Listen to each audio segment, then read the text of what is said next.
We're now going to bring in our very fair and balanced political panel. David Avella, chairman of GOPAC, and Democratic strategist Antoine Seawright. Thank you both for joining me, gentlemen. Good afternoon. Awesome. Great. Okay, so I'm going to start with you, David. The Dems are saying, bring it on, President Trump. Certainly they want the release of that memo, so they say. I'm going to take that up with Antoine in a second. But let me ask you this, David. Do you think when you have to weigh the political potential advantage, let's say the Dem memo is damaging to their credibility, the FBI and the DOJ, as has been asserted thus far, but when you weigh it against national security interest and the other reasons why the president's currently citing he won't release it, do you think it should be released? Ebony, there is only one investigation and one set of fact-finding that really matter in all of this, and this is Bob Mueller's investigation, because he is the special counsel that has been put in place to investigate whether these allegations are true. And in a year of investigating, we have found nothing that suggests the contention that somehow the Trump campaign and the Russian government somehow colluded to cost Hillary Clinton that election. And that can't be said enough. That is how this investigation started, and not one thing has been proven that somehow that happened. I mean, now we even have the leading Democrat in the Senate who he has been in touch with a Russian oligarch. And so what does this mean to Americans? It means both sides sometimes try to score political points, which goes back to the key point. The Mueller investigation is the only one that matters. All right, with that, David. Antoine, I'm going to turn to you. About that Mueller investigation, a lot of Americans feel like they don't know what to believe and from whom, and they are even really questioning the credibility now of the FBI, of Mueller and his investigation, and the DOJ. And a lot of that credibility questioning is coming from this GOP memo. Do you think the Dems memo can rebut that and, rehabilitate some of that credibility?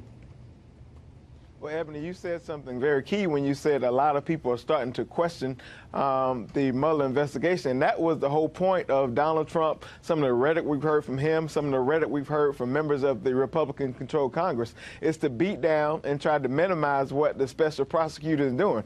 Absolutely, but the Antoine, memo should be released. Right, let's go back to the GOP memo. If you take it at face value, it's devastating, is it not, to what certainly the credibility of those agencies looks like? Well, keep in mind, it's a partisan memo by the Republican-controlled Congress, a partisan memo that the FBI and the Department of Justice had grave concerns about being released. And so it doesn't mean anything. It's a partisan memo. So I think the Democratic memo needs to be released. I think we should have both sides of the argument on the table. And we knew this was going to happen when you release a partisan memo and one party blocks the fact that the other memo couldn't be released. Okay, so we know the Dems want it released. David, what do you say in reference to that? Do you think the Republicans would be in favor of a release as well? It doesn't matter whether it's released or not. We know what Adam Schiff thinks. He goes on TV 10 times a day to tell you what ultimately would be in that memo. And every day Congress has another investigation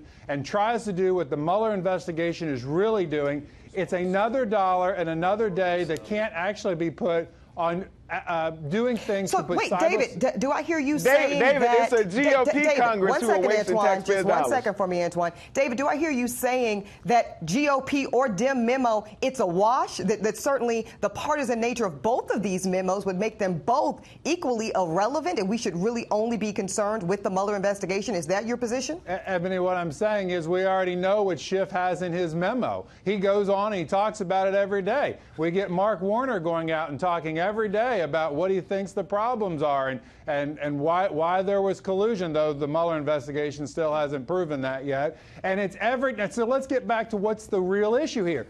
Did Russia actually have an impact on our elections? Which gets to why are we not having a discussion about putting more money into cybersecurity to make sure our elections are safe? Why are we not having Congress talk about making sure voter rolls are kept safe, which is one thing that Russia could have had an impact on? There's some evidence of that. Why don't we keep this investigation focused on what it's actually about, which was, did Russia actually have an impact on our election? And to date, we haven't been able to... Final word from both gentlemen. I want a yes or no on this. Are both of these partisan-based memos a distraction from the Mueller investigation? David, you first. Yes or no? It does impact certainly what people think about this, but so does the actions of what Mark Warner has done, what people actually conducting the investigation, the Obama hacks who've been part of the Mueller team who tried to influence. David, you're David, so that's a long hypocritical. yes or You no. sound just Antoine.